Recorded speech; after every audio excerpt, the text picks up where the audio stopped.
Maricopa County Attorney Rachel Mitchell saying she will not stand down in an investigation into a group home which made substantial donations to Governor Katie Hobbs and is now accused of being part of an alleged pay-to-play scheme. Mitchell would be the second prosecutor to investigate those allegations involving Sunshine Residential Homes after Attorney General Chris Mays initially took it, with the AG saying she wanted to fly solo.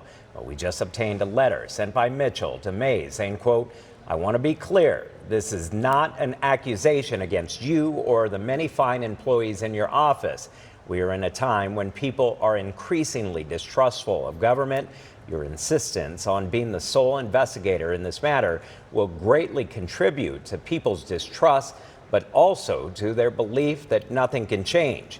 Mitchell went on to say she will not stand aside. Now, we've also heard from some Republican lawmakers demanding Mays recuse herself from this investigation because of her ties to the Democratic Party.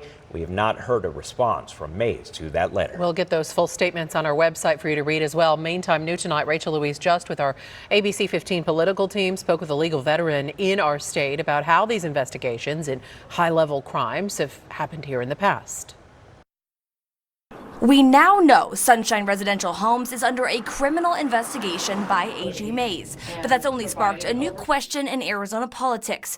Who should lead investigations that may involve top leaders, like a governor? I spoke with former Arizona Supreme Court Justice Andrew Gould, who was appointed by Republican Doug Ducey. Gould says it's normal for things to get confusing at this stage. Questions are always going to arise as to who is the investigator, what's the agency, are they biased, or are they impartial? Gould points out, if you look at recent state history, it's the Attorney General who has played the lead role in investigations involving high-level state figures.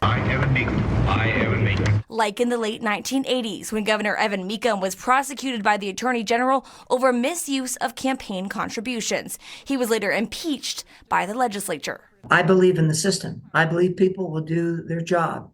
I believe that it can work regardless of party. State Representative David Livingston has asked Mays to recuse herself, saying there's a conflict of interest since she is in the same party as Hobbs. But Mecham, a Republican, was prosecuted by a member of his own party and impeached by a Republican-led legislature. Gould says he expects Arizona's current system will lead to similar fair results if needed. I understand people's concerns, but let's give this a chance to play out first. Further, Gould agrees with Mays that multiple investigations could harm final results. Think about the impact of having different agencies at the same time doing those things.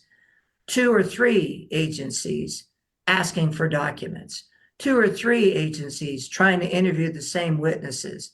It inevitably would slow it down. They could end up with different conclusions. Regardless of who investigates, Governor Hobbs' office has said she'll be cleared of any wrongdoing. Sunshine has not responded to requests for comment on the investigation.